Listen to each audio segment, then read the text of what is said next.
ಒಂದಾಗಿ ಜೀವಿಸ್ತೇವೆ. Hallelujah, hallelujah, hallelujah, hallelujah. ಅದಕ್ಕಾಗಿ ನಾವು ದೇವರ ಜೊತೆ ನಾವು ಒಂದಾಗಿ ಜೀವಿಸಬೇಕಾದ್ರೆ, ದೇವರ ಆಶೀರ್ವಾದವನ್ನು ಪಡೆದುಕೊಳ್ಬೇಕಾದ್ರೆ ಮೊದಲು ನಿನ್ನ ನೆರೆಯವನ ನಿನ್ನಂತೆ ಏನ್ ಮಾಡು, ಪ್ರೀತಿಯನ್ನ ಮಾಡು. ಭ್ರಷ್ಟರನ್ನ ನೀನು ಏನ್ ಮಾಡು, ಜರಿದು ಬಿಡು. ಯಾಕಂದ್ರೆ ನೀನು ಅನ್ಯಾಯ ಮಾಡುವವನಾಗಬಾರದು, ಸುಳ್ಳನ್ನ ಹೇಳುವವರಾಗಬಾರದು, ಚಾಡಿಯನ್ನು ಹೇಳುವವರಾಗಬಾರದು, ಇನ್ನೊಬ್ಬರನ್ನು ನಿಂದಿಸುವರು ಆಗಿರಬಾರದು. ಇಂಥವರೇ ದೇವರ ಸನ್ನಿಧಿಯಲ್ಲಿ ಬದುಕುವುದಕ್ಕೆ ಯೋಗ್ಯತೆ ಎಂಬುದಾಗಿ ಭಕ್ತನು ನಮಗೆ ಹೇಳ್ತಾನೆ. ಯಾರು ಯೋಗ್ಯರು? ದೇವರ ಸನ್ನಿಧಿಯಲ್ಲಿ ಜೀವಿಸುವರು ಯಾರು ಯೋಗ್ಯರು ಎಂಬುದಾಗಿ ಹೇಳುವಾಗ ಇದನ್ನೆಲ್ಲ ಬಿಡ್ತಾರಲ್ಲ, ಇದನ್ನೆಲ್ಲ ಬಿಟ್ಟು ದೇವರ ಸನ್ನಿಧಿಗೆ ಬಂದು ದೇವರ ಭಯಭಕ್ತಿಯಲ್ಲಿ ಜೀವಿಸ್ತಾರಲ್ಲ, ಅವರೇ ಯೋಗ್ಯರು ಎಂಬುದಾಗಿ ಭಕ್ತನು ನಮಗೆ ಹೇಳ್ತಾನೆ. Hallelujah, hallelujah. ದೇವರ ಸನ್ನಿಧಿಯಲ್ಲಿ ಇಳಿದುಕೊಳ್ಳುವುದಕ್ಕೆ ಯಾವನು ಯೋಗ್ಯನಂದ್ರೆ ಇದನ್ನೆಲ್ಲ ಯಾರು ಮಾಡಂಗಿಲ್ಲಲ್ಲ ಅವರೇ ಯೋಗ್ಯರು ಅಂದ್ರೆ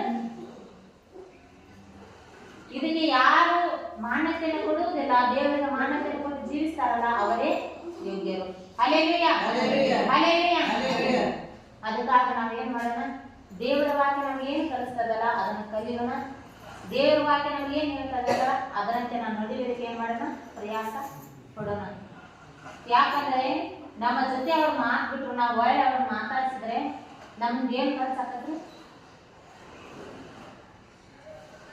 ಖರ್ಚ ಆಗುದಿಲ್ಲ. ಏನ್ ಮಾಡಿದ್ರಿ, ಅವರನ್ನು ಹೋಗಿ ನಾವು ಮಾತಾಡ್ಸುವಾಗ ಅದರಿಂದ ಬರುವಂತ ಆಶೀರ್ವಾದ ಅದು ನನಗೆ ಬರ್ತದೆ, ಅವರಿಗೆ ನಷ್ಟವಾಗಿರ್ತದೆ ಅಲ್ರಿ. ನಷ್ಟ ಯಾರಿಗೆ?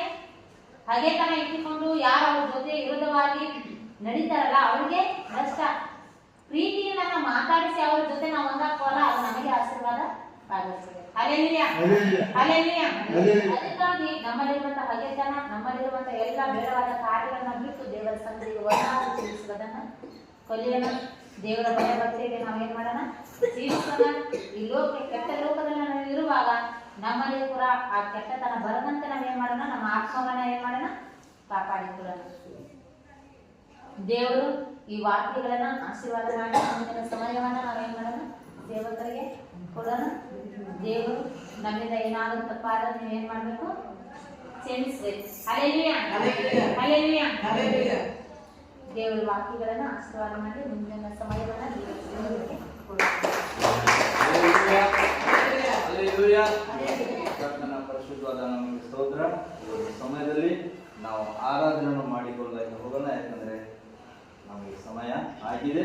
ಸೊ ಎಲ್ಲರೂ ಎದ್ದು ನಿಂತು ಹೇಳಿದಂತ ದೇವರ ಸಂದೇಶವನ್ನು ಕೇಳಿದಂತ ನಿಮ್ಮೆಲ್ಲರೂ ನಿಮ್ಮನ್ನು ವಿಚಾರಿಕೊಂಡು ನಿಮ್ಮ ಜೀವಿತವನ್ನು